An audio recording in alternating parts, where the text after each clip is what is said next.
प्यारे बच्चों, आज हम लोग जिस चैप्टर को गणित में पढ़ने जा रहे हैं इसका शीर्षक है नियामक ज्यामिति। नियामक ज्यामिति हम लोग आज क्लास 9th का गणित से पढ़ रहे हैं। इसमें इम्पोर्टेंट बात जो मैं आपको बताने वाला हूँ ये कि ये जो नियामक ज्यामिति है इसके जो जन्मदाता है ये फ्रांसीसी वैज्ञानिक एक है रेने दरकाते ने इसका प्रतिपादन किया था इस नियामक ज्यामिति का।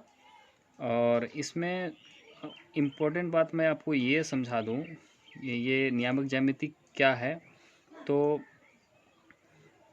इसमें किसी भी समतल सतह पर किसी भी बिंदु का जो नाम जो है उसका नाम से ना पुकार के उसको उसका पोजीशन से पुकारना, यानी कि वो किस जगह पे स्थित है उससे उसको पुकारना, उसी को नियामक ज्यामिति कहता है, यानी उसके निर्देशांक से उसको पुकारा जाता है।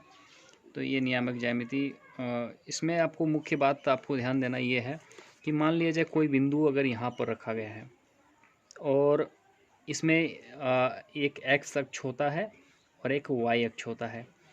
एक्स अक्ष को यहाँ पर भुज भी कहा जाता है, इसको हम भुज कह सकते हैं, और वाई अक्ष को कोटि कह सकते हैं, भुज और कोटि।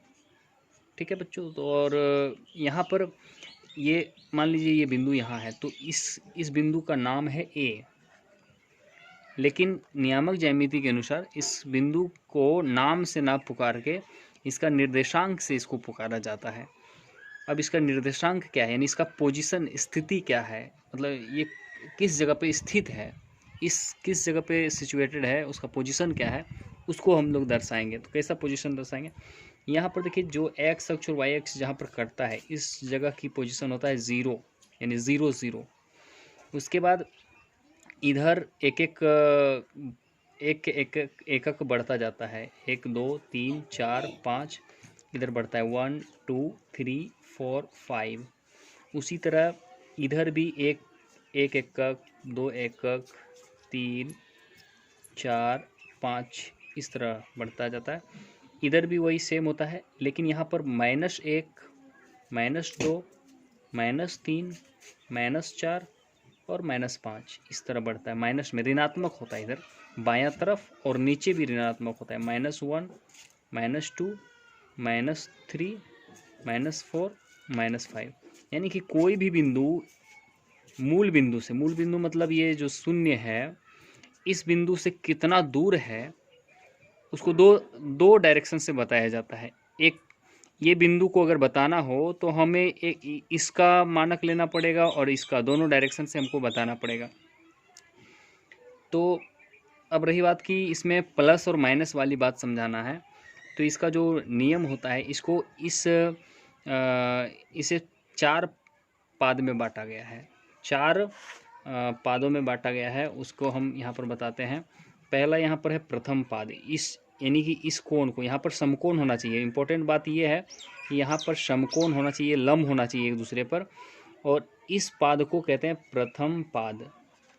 प्रथम पाद मतलब इस एरिया को, पूरे एरिया में कुछ भी बिंदु आएगा तो ये प्रथम पाद में आएगा, और प्रथम पाद जो होता है उसका जो नियामक जो होता है, उसका निर्देशांक जो होता है वो प्लस प्लस होता है, प्लस प्लस, यानी इधर भी प्लस प्लस में है, इधर भी प्लस प्लस में है। किसी का भी निर्देशांक जो होगा इस पाद में अगर रहेगा तो उसका प्लस प्लस में होगा, और इसको कहते हैं, इस पाद को कहते हैं द्वितीय पाद। इसमें द्वितीय पाद इसको कहा जाता है, द्वितीय पाद। इसमें अगर कोई बिंदु रहता है उसका पोजीशन जो होता है वो माइनस प्लस में होता है, यानी कि इधर वाला माइनस में। और लिखते समय एक बात हमेशा इम्पोर्टेंट ध्यान रखना है कि एक्स अक्ष वाला कब पहले लिखाता है, तो यहाँ एक्स अक्ष पर इस तरफ माइनस में है तो उसको पहले माइनस आएगा, फिर प्लस इस अक्ष वाला आएगा, वाई अक्ष वाला आएगा, तो माइनस प्लस होता है द्वितीय पाद का। उसी तरह इस पाद को कहते हैं तृतीय पाद। तृतीय पाद, तो तृतीय पाद में जो निर्देशांक होता है वो माइनस माइनस होता है, माइनस माइनस, क्योंकि पहले एक्स अक्ष का लिखेंगे तो ये भी माइनस में रहता है और ये भी माइनस में, तो माइनस माइनस में।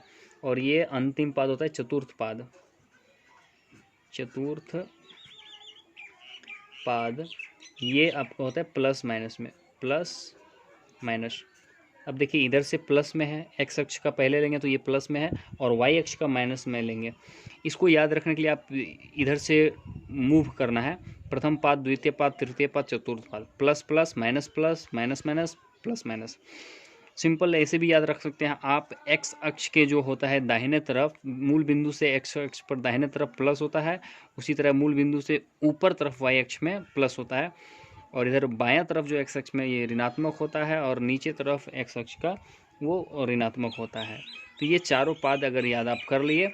अब जैसे मैं जो शुरू में पूछा था कि इस बिंदु का निर्देशांक हम कैसे बताएंगे, तो हम इधर इस बिंदु को, इस बिंदु के जो इस बिंदु को अगर इधर ले आएंगे, ये वाई एक्स अक्ष के लंबवत इधर लाएंगे, एक्स अक्ष के समांतर इधर लाएंगे, और वाई अक्ष के समांतर इधर लाएंगे, तो कहीं ना कहीं एक बिंदु यहाँ पर मिलेगा। जैसे ये 3 मिल रहा है तो 3 है, और इधर अगर मान लीजिए 3.5 पर आ रहा है, ठीक है, तो 3.5 है, तो 3 और 3.5 इसका जो निर्देशांक होगा ए बिंदु का, वो हम ऐसे लिख सकते हैं, ए यानी कि पहले एक्स अक्ष वाला, तो एक्स अक्ष वाला 3 और वाई अक्ष वाला 3.5, यानी ऐसा आप लिख सकते हैं। तो ए बिंदु का निर्देशांक ए इंटू ऐसा लिख सकते हैं, 3, 3.5।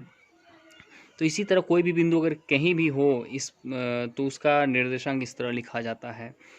और अगर किसी बिंदु का निर्देशांक दिया है तो उस बिंदु को उस पोजीशन पर बैठाया लिखा जा सकता है, इसी को समझते हुए। तो बच्चों नियामक ज्यामिति में हम लोग इतना ही शॉर्टकट में समझेंगे इस वीडियो के माध्यम से। आशा करता हूँ बच्चों कि ये वीडियो के माध्यम से मैं आप लोगों को नियामक ज्यामिति के बारे में अच्छी तरीके से समझा पाया होऊंगा छोटी सी वीडियो में। अगर आप लोगों को अभी भी कोई कन्फ्यूज़न है तो आप हमें कमेंट करके ज़रूर बताएं, मैं अब उसे विस्तृत से समझाने की कोशिश करूँगा। धन्यवाद।